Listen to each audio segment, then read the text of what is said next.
আজ তোমাদের সঙ্গে যে বিষয়টা নিয়ে আলোচনা করব সেটা হচ্ছে যে বোঝাপড়া কবিতা যে প্রশ্নোত্তর সেটা নিয়ে তোমাদের সঙ্গে একটু আলোচনা করছি। কবিগুরু রবীন্দ্রনাথ ঠাকুরের বোঝাপড়া, সেই কবিতাটির যে বিষয়বস্তু সেটা হলো যে আমাদের জীবনে ভালো মন্দ যাই আসুক না কেন তাকে আমাদের সাদরে গ্রহণ করতে হবে।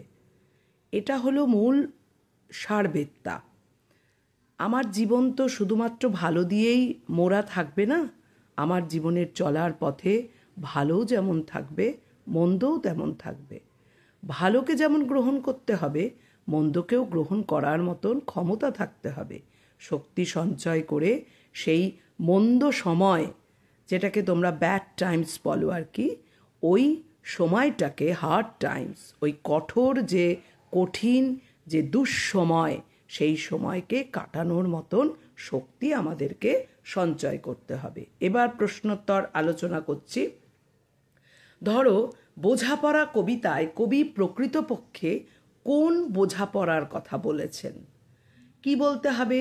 এখানে কবি যেটা বলছেন প্রকৃতপক্ষে মনের সঙ্গে বোঝাপড়া। এখানে কবি মনের সঙ্গে বোঝাপড়া করার কথা বলছেন।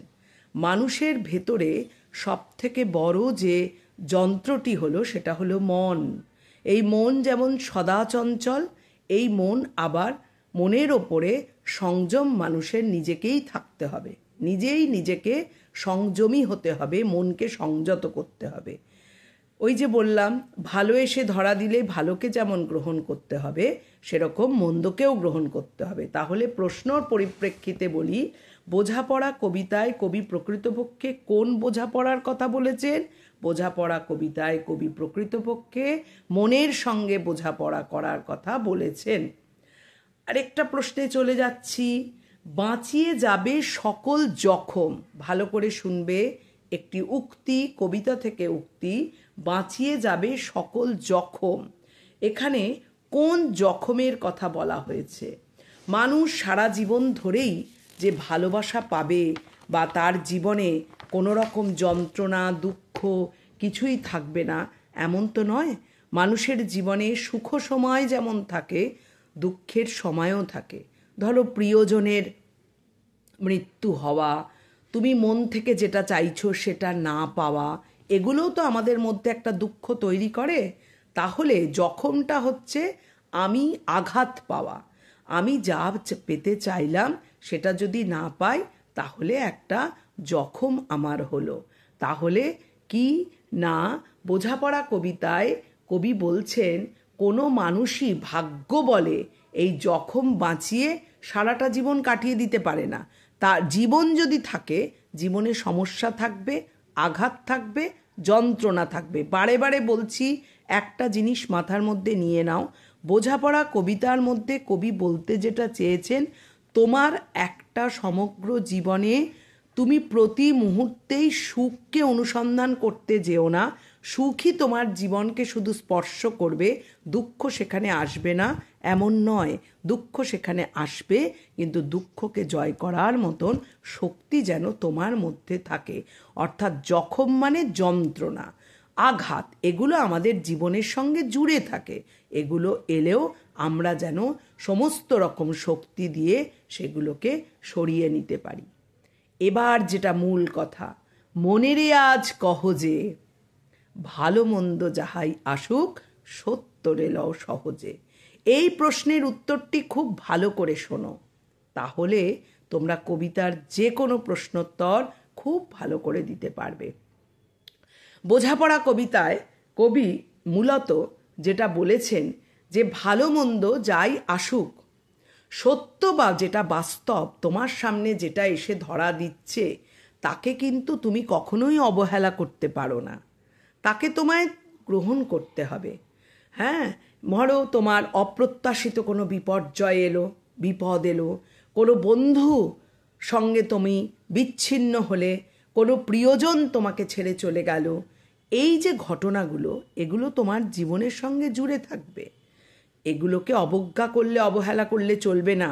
বা তোমার সামনে বিপদ এলে, বিপদ এসছে বলে বিপদের সম্মুখীন না হয়ে তুমি বিপদকে এড়িয়ে চলে গেলে, তাহলেও কিন্তু তুমি কখনোই বিপদকে জয় করতে পারবে না।